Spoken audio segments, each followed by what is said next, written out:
Hello, people, and welcome to JABY We Met, the show where JABY talks about a lot of random things, including video games, politics, social issues, philosophies, etc., etc., all the things JABY loves to talk about, and he answers your questions. I'm your host, JABY KOAY, if that wasn't obvious already. So, we're going to start off with the fan questions this time, and then go into the philosophical discussions. First question by Chin Smart: how do you deal with procrastination? One thing I heard about that I haven't actually tried myself, mainly because I do like to exercise, this is about running. So I've heard that, let's say you have a hard time getting yourself to run. Let's say your objective is 2 miles every single day. So let's start out with something manageable and within reach. Let's say a quarter of a mile. You can run a quarter of a mile. And what you do is you reward yourself at the end of that quarter mile with a little chocolate bar. And then the next day you go for half a mile and you reward yourself with a little less chocolate bar. And then you go for a mile and you reward yourself with a little less chocolate bar. And you guys can obviously see where this is going. And you spread it out over, as many days as you need to. But eventually you want to get to the point where you don't need that chocolate bar anymore. And what you're doing is you're teaching your brain that there is a reward to running. And initially you're starting it off with the sweets, and you're creating this positive association with running. And eventually, running is the reward itself, and you just enjoy doing it. And I think you can create these associations with pretty much anything. The other option you can have with procrastination is to simply take breaks, but designated breaks. Not random haphazard breaks, but designated breaks. So what you do is you block out a section of time. Like, let's say you're writing or you're working on homework or something of that nature. What you do is you go, okay, from 3 o'clock to 3:45, I'm going to work. Even if, let's say it's writing, even if I'm just staring at a blank page and struggling with ideas, I'm going to keep doing that thing from 3 o'clock to 3:45. I don't care if it feels like a waste of time. I don't care how hard it is. That's what I'm doing for that block of time. And then from 3:45 to 4:15, I'm going to do whatever the F I want to do. I'm going to play a video game. I'm going to go on Facebook. I'm going to talk to friends. I'm going to go for a run. I don't know, whatever it is you want to do for those 30 minutes. And then you come back and then you do the same thing again for another 45 minutes, blocking out that time, dedicating it to your writing or to your homework or to whatever it is, to your studies. Oh, a good one is to break things down into manageable portions. Like, for someone like myself, I've always been the type of dude to think like 10 years ahead, to think way far into the future. And while I think that's cool, it can also work to your detriment, where all you're doing is thinking too far into the future and you're not being present enough. And what ends up happening is you think about the big goals so much, you don't end up attacking the little goals, which in turn leads you to not getting to the big goals. And so the successful approach, I think, is to break things down into manageable goals. Like, let's say that you want to one day own a McDonald's. I'm just using that as an example. You go, okay, in 10 years, I want to own a McDonald's. Where do you start? You got to make your step-by-step plan. And what you do is you focus on step 1. You just focus on step 1. You put all your effort into step 1. And when you've killed step 1, you go and attack step 2, and you break this down into these steps, and you focus on each individual step, because what that allows you to do is ignore the other steps involved, so it doesn't appear as daunting. It doesn't appear to be like a Mount Everest. It appears to be like a pancake you got to eat. That's a weird example, but I think you guys understand what I'm saying. So those are the 3 ways I can think of to help deal with procrastination. Next question. Pervy Bot: hey JABY, what are your hobbies? Definitely anything except related to films and drinking. What is feminism for you? What do you prefer, being on camera or as a filmmaker? My hobbies, let's see. You kind of took some of them out in that question, but I do like to exercise a lot. I like going to the gym regularly. I do like to play video games, although that is far and few between these days. What ends up happening with me is I will play a video game very intensely, and then I won't play any video games for a long time. Like recently I was playing Battlefield 1 and Titanfall, and then I just stopped. I completely cut video games cold turkey. I'm a social butterfly as well. I like to just chat with random people. I mean, and when the opportunity presents itself, like if I'm out and about at a party or at some kind of event, I do love to chat with people. I've gone to parties where I didn't know anybody at all. So that's the kind of guy I am. It doesn't happen a lot as much these days just because I'm so busy, but I still enjoy it. Feminism to me, let's see, that's such a loaded question, especially in this day and age, because it can mean so many different things. I mean, you have on one end feminazis who take things to an absolute extreme, like the way PETA takes animal activism to an extreme, to the point where they got angry at Barack Obama for killing a fly that was pestering him. For me, feminism is a simple idea. I think women should be treated as equally as men are. That's it. Women should have the same rights to do what they feel like doing. Now, how well do I exercise that belief is a different question. You see, when I'm in a relationship, I'm just going to be as honest as I can about this. Now, some of you may dislike what I have to say. It's up to you guys, how you feel about it, if you agree or disagree. So here goes. When I'm in a relationship, if I'm going to go out at, let's say, 3 a.m, if I don't report back home, I don't think that's, if I'm living with a girlfriend, I don't think that's as big a deal as my girlfriend not reporting back home at 3 a.m. Now, the only reason why I feel this way is just because of the nature of men in the world. It's not that I don't trust you, it's that I don't trust the world. Because if you're out at 3 a.m, let's say walking down a dark alley, if I'm out at 3 a.m. walking down a dark alley, who is more likely to get raped? Who is more likely to get attacked? Who is more likely to have their life endangered? A woman is more than a guy, by far. And that's just the nature of the world we live in right now. That has nothing to do with my belief in your rights as a woman. But it is unfair, it is a double standard, and there are double standards against men as well. Like here in the States, women can get into clubs for free. Men can't. I fully believe in a woman's right to do whatever she wants with her body. Okay? What I don't agree with, however, is that women want sex as much as men do. This is a kind of a different discussion. It can be a rabbit hole of a discussion. But here in the States, I've heard a number of girls try to argue me that women want sex just as much as men do. And I completely disagree. Because just like a man will never ever know the pain and difficulty of having a period, of giving birth, women won't ever know the difficulty it is to be a man, where you're constantly dealing with this need to procreate daily, day in, day out, all the time. If you see an attractive girl walking by, as a guy, your instinct is to procreate. Like your instinct is to, seize. Your instinct is to dominate, because you're supposed to procreate with everything that's walking in front of you that's a woman, assuming you're a straight guy. As a woman, you are only able to have, in a usual circumstance, you're only able to have one baby at a time. And you're born with a limited number of eggs. A lot of eggs, like, it's a crazy amount of eggs, more than you'll need in a lifetime. But you're born with a limited number of eggs, and you only have a limited number of years to make a baby.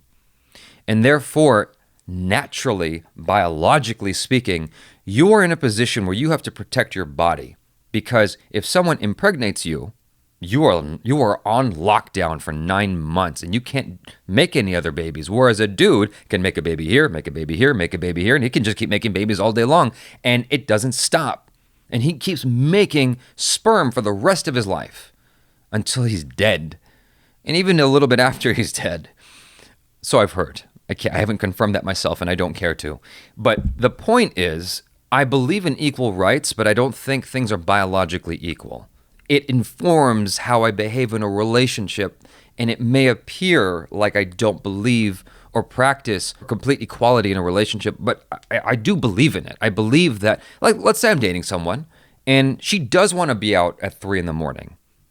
She has every right to be.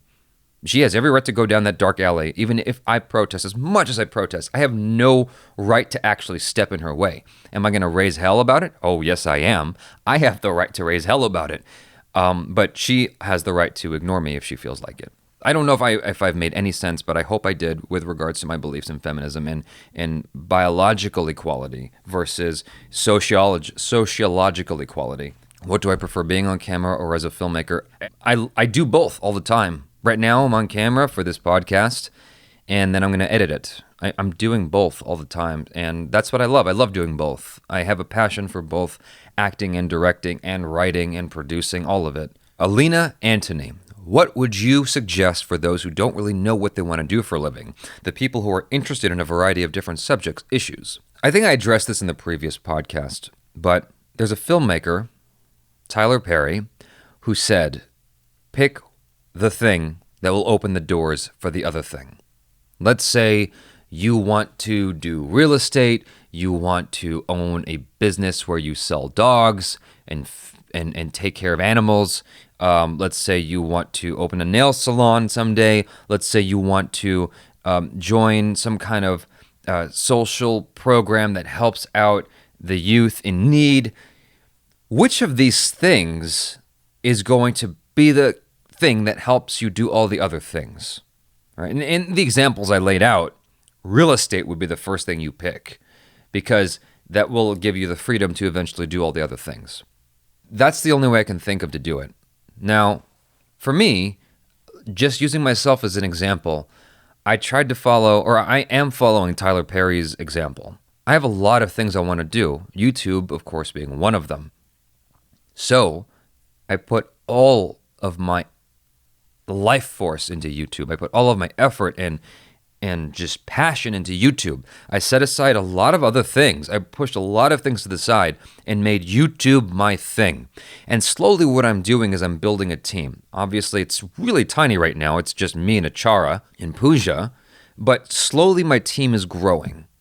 And as it grows, I'll have more flexibility to do more things, such as my short films, such as the movie reviews that I like to do, such as more writing. And all this comes in time. I'm still doing what I love, which is YouTube. I really enjoy doing YouTube videos. I love interacting with you guys. And slowly things are expanding so I can do more with my time. But I had to start with one thing. And I started with YouTube, and I've made that my full-time career. And slowly I'm growing my team. And slowly I'm branching out into other things, as you guys might start seeing in the next couple months more. If you have a lot of passions that you want to pursue, you just got to pick the one thing that you think, and you have to be okay with failing and making mistakes here. That's what life is all about, is learning, is you make mistakes, and it's only truly a failure if you didn't take a lesson from it. It's like if you fell down and scraped your knees, that was really stupid if you didn't try to learn to not do that again, if that makes any kind of sense.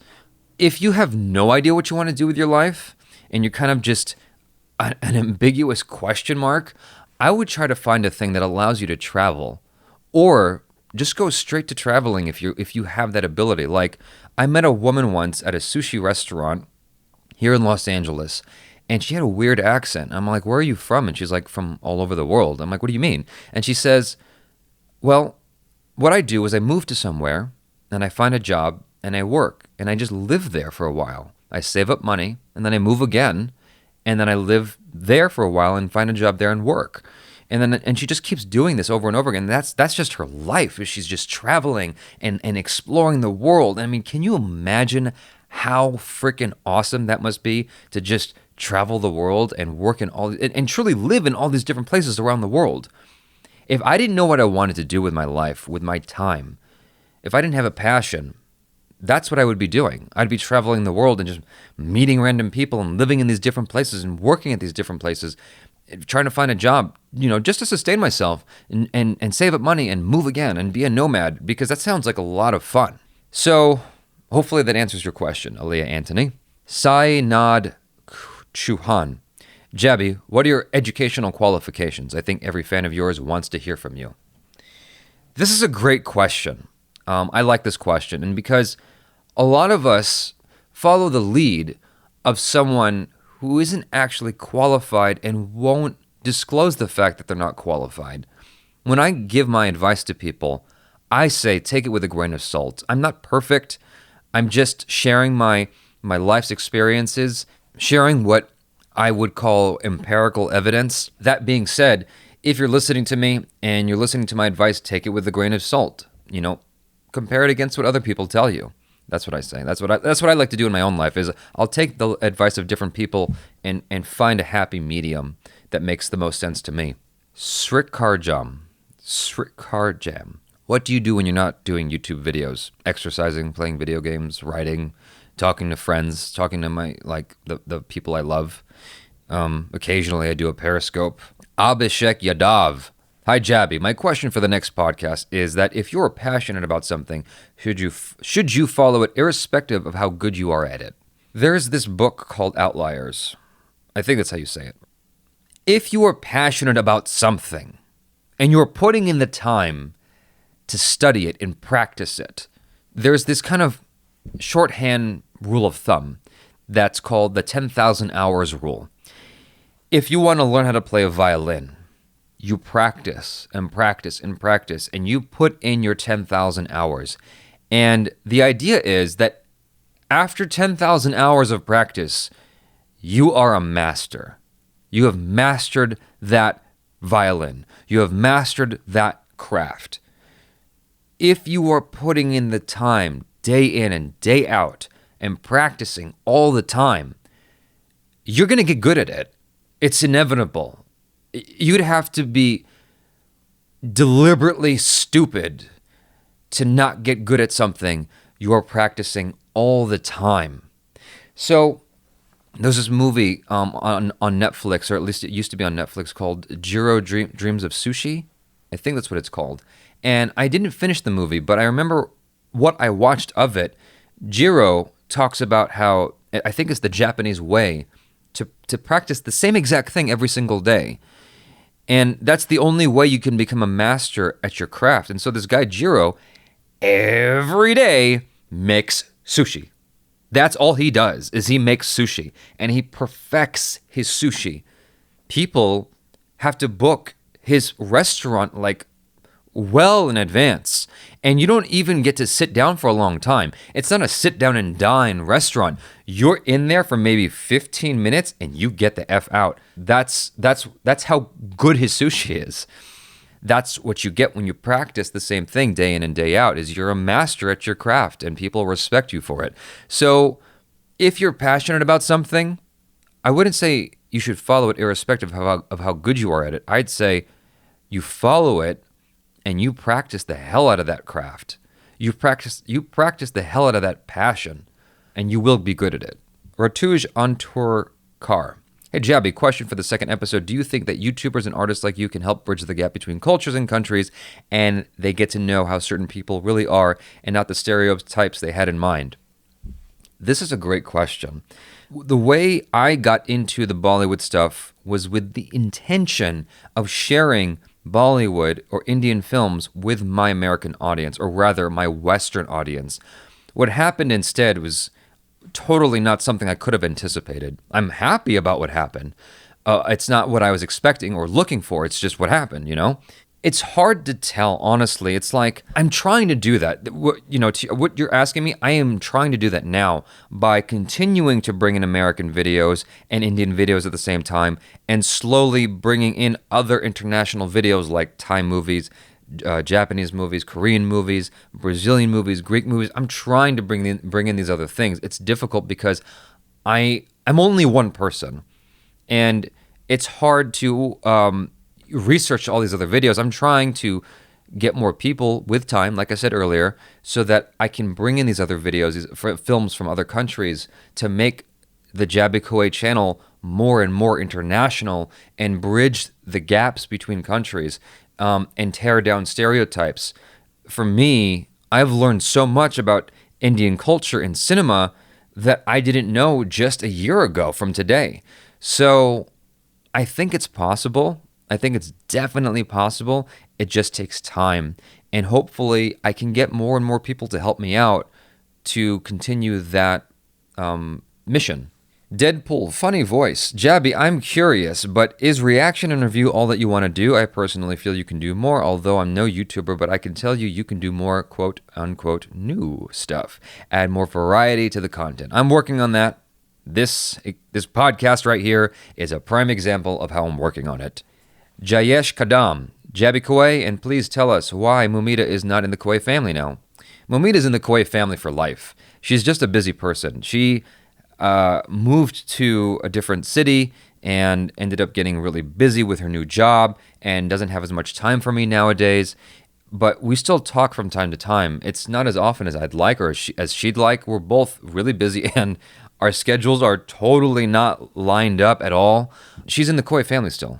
She just hasn't had time to be a part of any videos lately. Ashake, what is the biggest life lesson you have learned from your fans? This is something I've already known, but it's come back a lot more and has this idea has made a much stronger presence in my mind and my life ever since doing all these videos, 3 videos a day almost every single day.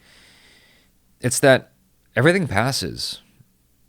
Life is temporary, you know? It's like sometimes I get super stressed out about the reception a video might have. Like, for instance, I put out a reaction just the other day that ACHARA and Alyssa Buchanan did to Rock On 2. Only 3,000 people got to see the video.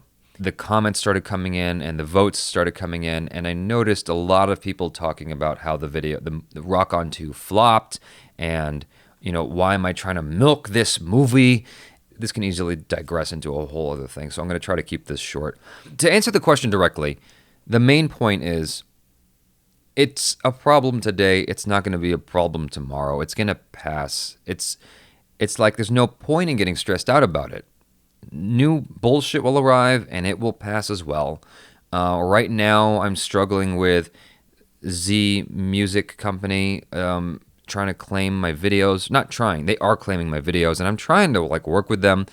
And, 10 years from now, that's not going to matter. If you're an American 15-year-old, you might be working at McDonald's or some kind of fast food joint, and, if you screwed up on someone's order, it might seem like this huge deal. You pissed off your boss. In 10 years, it won't matter.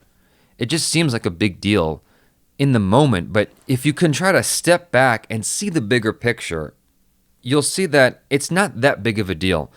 In 3 Idiots, it showed how these students would commit suicide from the sheer stress and pressure of being a perfect student, of getting the highest grades possible and becoming successful.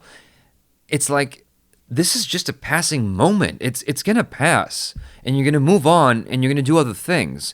It's no reason to commit suicide. It's no reason to give up your life. So, with regards to the drama that I'm experiencing, I wouldn't even call it drama. It's not worthy of such a high shelf word, but I put out the trailer reaction that ACHARA and Alyssa did to Rock On 2. Now, just to be clear, it was the official trailer. What was released before was a teaser, or a reaction to a teaser, rather.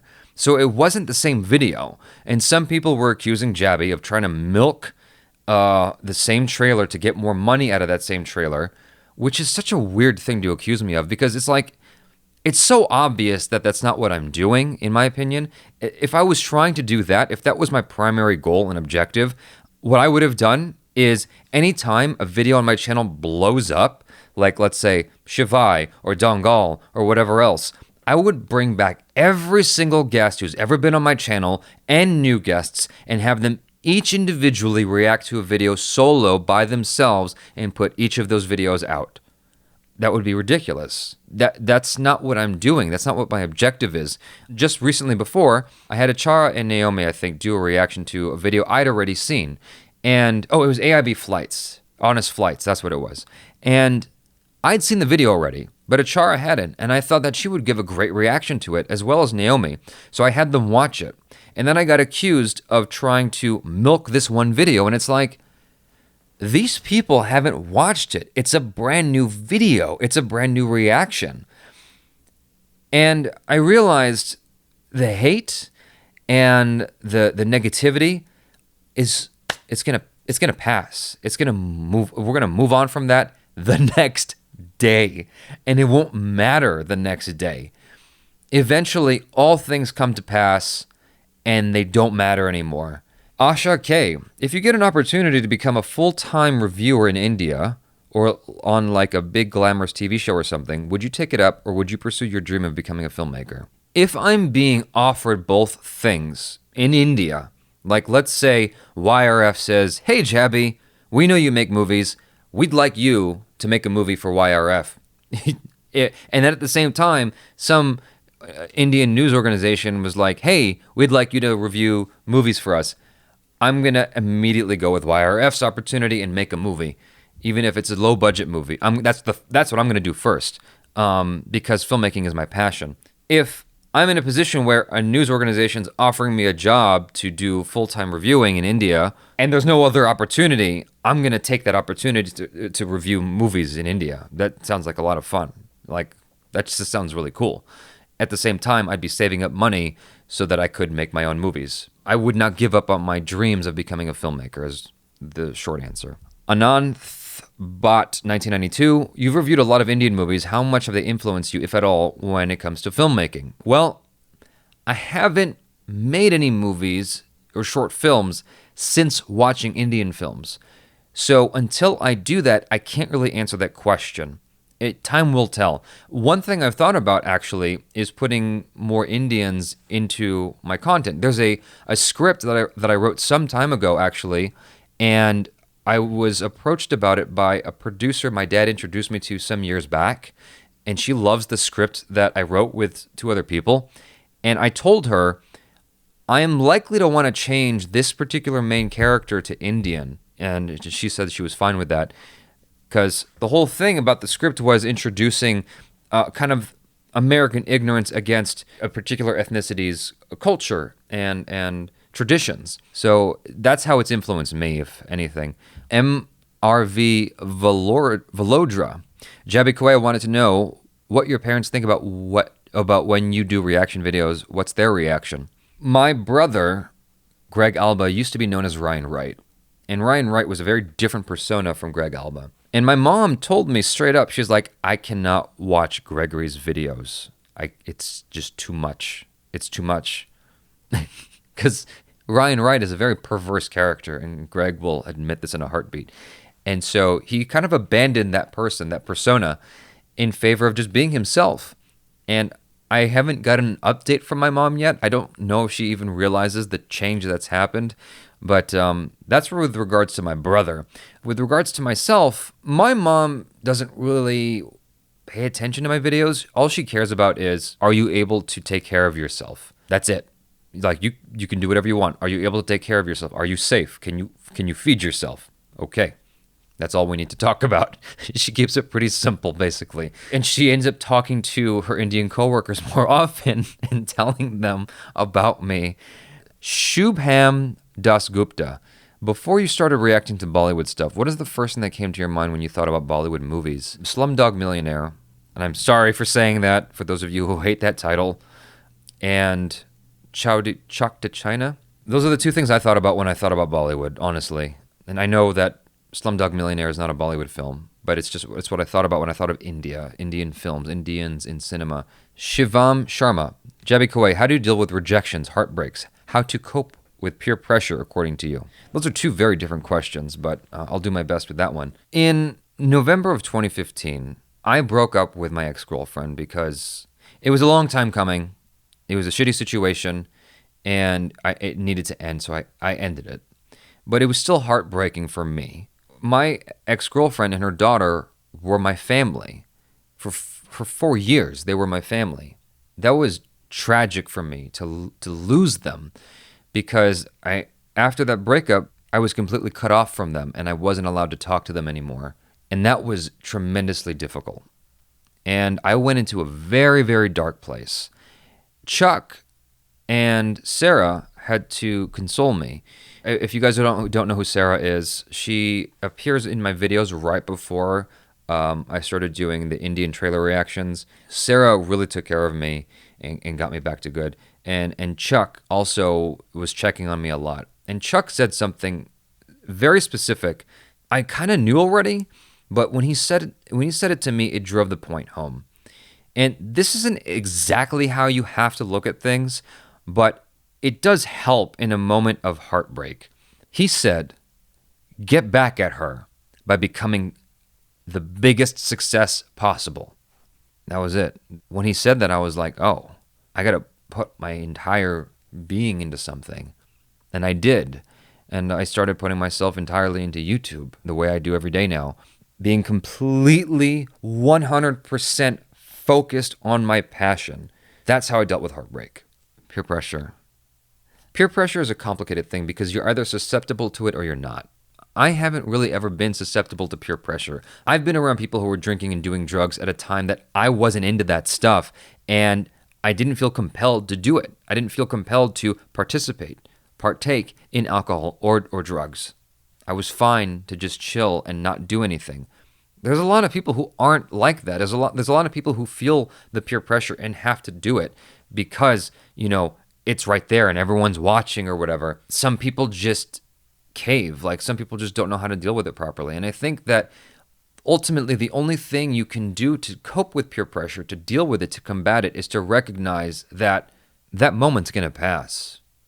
That moment is not going to matter in about 5 minutes, in about an hour, in a day, in a week, in a month, in a year. That moment will not matter. Why do you give a shit what these people think? Who cares? In high school, guys have this pressure to lose their virginity as fast as possible. Why? Who gives a shit? Why do you have to lose your virginity so quickly? Keep it. Keep it for as long as you want. There's nothing wrong with that. Give it to the person that it feels right. Virginity over here is such a strange thing. Like, guys in particular, try to give it up as fast as possible, and they pressure girls into having sex with them, and it's like, then girls feel pressured. Who gives a shit? If you don't feel ready, you don't feel ready. That's what it comes down to. If you're not into the drugs, don't take the drugs. If you don't want to drink, don't drink. If you don't want to smoke, don't. It's that simple. That moment won't matter. Now, let's say you're in a relationship with somebody and they want to have sex with you, be it that you're a guy or a girl and you don't feel ready. If that person keeps pressuring you, they don't respect you. They don't give a shit about you. What they give a shit about is their needs, fulfilling their needs and their desires, because their desires and their needs matter more than yours, even if it means making you uncomfortable. That's bullshit. And you have to recognize that it's bullshit. That's what peer pressure is. It's bullshit. Ab 19021. Which was the very first Bollywood movie you watched? Which one is your favorite Bollywood movie ever? I keep messing this name up, but Chowdy Chok to China, I believe, is the name of the first one I watched. My favorite Bollywood movie right now is PK. It was formerly Gangs of Wasseypur, but right now it's PK. Kensia Kennedy, were you ever at a crossroad type situation where you had to choose between taking an unconventional career path and a secure job path? If yes, how did you get out of it? I've always had the unconventional career path. That's always been my path. So you have to decide for yourself if you can deal with the potential stress of having the unconventional career path. I think both paths have their equal amount of stress. In my case, I used to be a session runner for commercial casting, which means I used to run commercial auditions. If I pissed off a casting director I was working for, I was simply not working with that casting director anymore. There's a bunch of other casting directors in LA I can work for, so I can move on and keep working, and it's fine. In America, a lot of jobs are tethered to health services, health insurance. And so if you lose your job, you lose your health insurance. That's a lot of stress. And if your boss sucks, if your colleagues suck, that's a lot of stress you got to deal with every day, And you're on a conventional career path. What are you going to do? Like my mom, for instance, she has a lot of employees she deals with. It can be very stressful for her, but she's on the conventional career path. That's what she has to do. And she has the people who oversee her that she has to answer to. And that can be kind of stressful. And so I just realized I kind of threw my mom under the bus there. But I mean, this is true of anybody. Anyone has to deal with these pressures, right? The people below you, above you, you have to deal with that kind of stress in a conventional career. In an unconventional career path, the stress is you're not sure if you're going to have a gig. which means that you simply have to be better about saving your money, about setting aside like 10% of your money each paycheck so that you've got, a safety net for a rainy day. I hope that kind of answered the question. Deb Brata Roy. JABY, what are some things that you would have done differently in Bollywood movies? From your limited vantage, in what ways do you think Indian movies fundamentally differ from Hollywood films? Have you considered taking a poll on movies to react to as a means to regularly pick movies? So, for me, being an American, being the ignorant outsider, the music breaks were very, very new for me. I mean, the only place I was familiar with it really was like Disney movies and, cartoons where they have musical breaks. And the occasional musical that I saw, like The Sound of Music or Mary Poppins or Chicago, or just recently I watched La La Land. So it's not often that I even watch musicals in America, so it was very new for me to see musicals in Bollywood films, but I learned to accept that really, really quickly. I recognized that was a very fundamental part of Bollywood cinema. So for me, it all depends on the particular movie. In the case of something like Sultan, I didn't like the musical breaks. I would have rather had it where the musical breaks were gone and they spent that time instead developing characters more, developing backstory more, just fleshing out the story more, giving more time to things that would have made the characters more grounded or three-dimensional. That's how I felt in the case of Sultan, whereas in the case of PK, the songs actually enhanced the film quite a bit. In the case of Three Idiots, the songs enhance the film quite a bit. So it just varies from film to film. One other thing that I would do differently is, and this again comes from being an American viewer.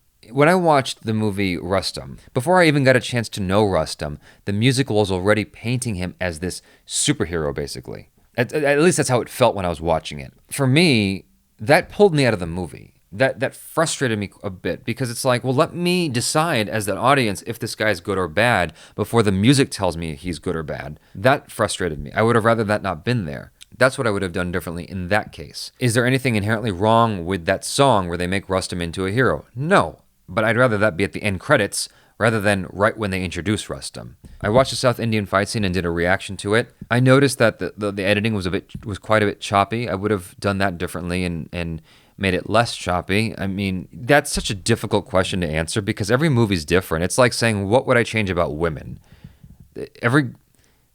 I just dug myself a hole there. What I mean to say is, everybody's different.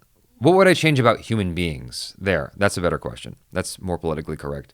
What would I change about human beings? But every human being's different. I would say let's all be more peaceful, right? But like some people are already peaceful. So to make them more peaceful might be gross. Everybody's different.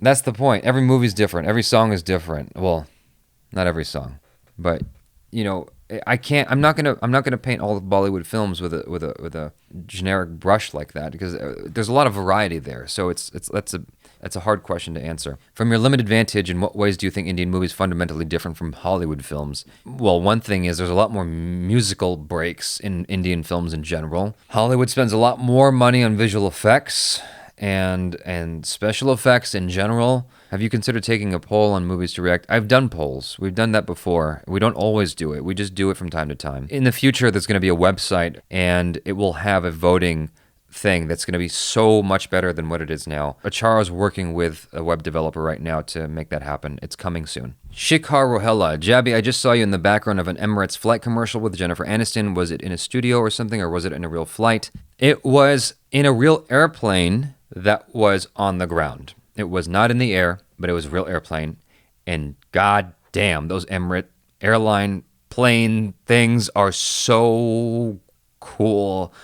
Oh my God, I cannot wait to fly Emirates. It is such a beautiful plane. I have never sat in a more cushioned, comfy, luxurious plane in my life. Emirates has it figured out, yo.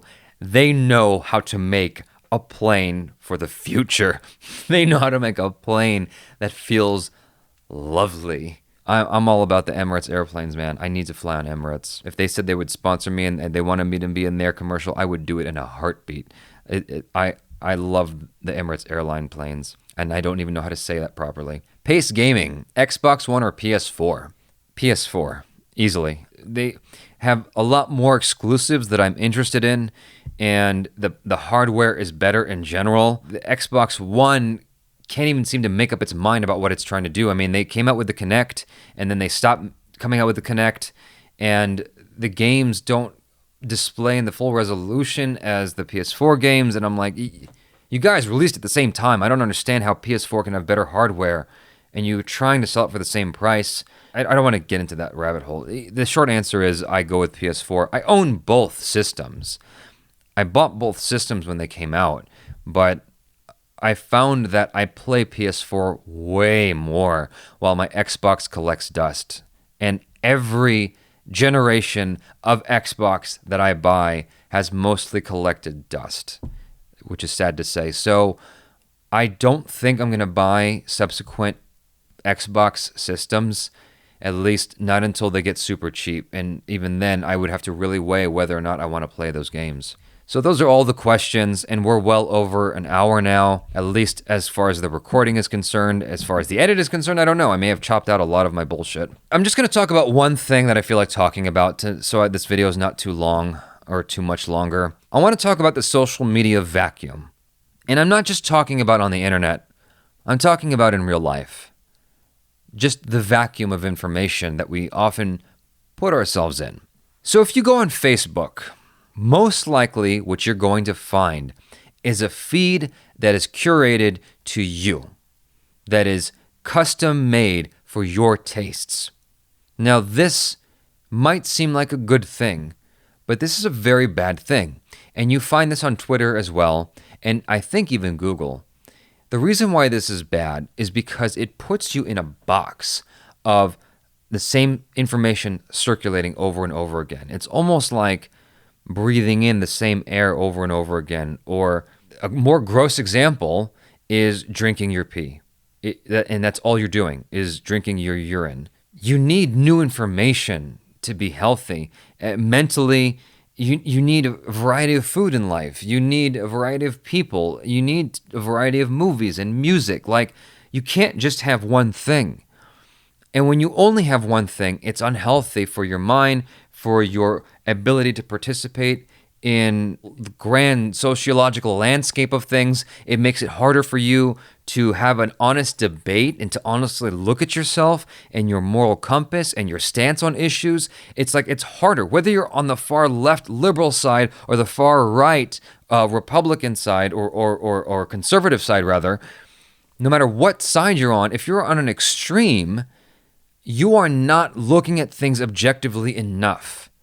You are not looking at things from an honest perspective. It's obscured by extremism, and extremism is always bad. Whether it's drinking water, whether it's exercising, whether it's dieting, whether it's eating chocolates, whether it's I don't know, anything. It doesn't matter what it is.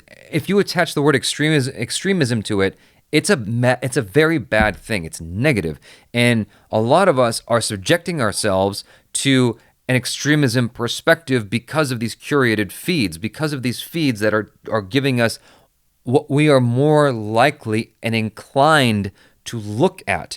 If you're in America, if you're more likely to look at Fox News, your feed is going to give you information based on that search. This in large part is why the liberals in America couldn't see Trump's victory coming. Because their feed, because their information is closed off, and they're seeing all the information talking about how dumb Trump is.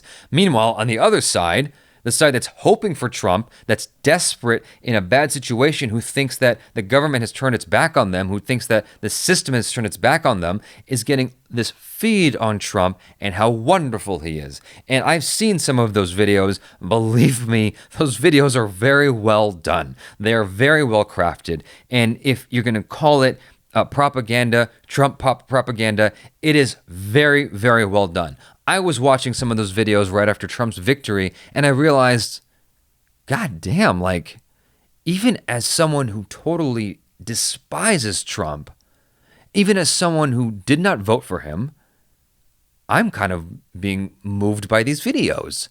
These videos are touching me and making me think that maybe Trump's not such a bad guy after all. That's scary. That's scary coming from me, this dude who's super analytical, who's super like concentrated on being logical and skeptical. These videos were working on me, yo. That's what I mean to say with the social media vacuum, is to get out of it. Do a search on what the other side believes and thinks and feels. And try to look at it from an open mind, from an honest, unbiased perspective. Because you might learn a thing or two, at least about the other side, so you can better engage the other side in conversation. Like, let's say, here's a big one. In the States, you have two kinds of people. One group of people believes in abortion, the other group does not. And I'm sure in India you've got a similar argument. How do you possibly have a conversation about that? The conservatives are looking at why it's bad, how it's killing. They're looking at information about how it is a life. While liberals are looking at how conservative extremists are burning down health clinics where abortions take place. Liberals are looking at how, the information that supports their arguments. And it's like, if the two would look at each other's claims, they might learn a thing or two. Now, me, being liberal or more liberally minded, I totally believe in a woman's right to do whatever she wants with her body. But I can see why the conservatives feel the way they do. There's a video I watched, much younger than I should have. There's a video I watched on abortion. While we're talking about this, I can't believe I'm introducing this into my podcast, where it showed a baby's natural response to when it's being poked and prodded and ripped out of a mother's womb before it's born. And it was called The Silent Scream. That's the name of the video. It might even be on YouTube, The Silent Scream. I think that's what it's called. And man, that video fucked my ass up. I was completely against abortions for a long time because of that video. So what I'm getting at is, there's an argument to both sides. You gotta look at both sides. Even if you're in your heart of hearts and in your core, it's like, no fucking way can you possibly agree with it. You have to look at that other side and figure out why that person thinks the way they do in order to engage them. And you might be surprised with what you find. You might be surprised with what you are able to use to converse with these people who are on the other side of your argument. That's all I wanted to talk about. That's my little philosophical discussion with you guys. Get out of the social media vacuum. Get out of the vacuum. Any vacuum you're in, get out of it. You should not live in a vacuum. You need to diversify what you take in so that you can be as informed as possible and you're not biased. I hope you guys enjoyed that. I certainly enjoyed doing these podcasts for you guys. Let me know in the comments your thoughts on anything I've said. If you want to ask me questions, ask it in the comments of the YouTube channel, or I will also post on Twitter a tweet that says ask me questions, and you can ask me questions there as well. I am spent. It's after midnight. It's 1:11 a.m. over here in the States, and I need to go to bed. So thank you guys for hanging out with me. Thanks for listening to me, and I'll be in your ear on the next episode. I am JABY KOAY. Have a wonderful day. Peace out.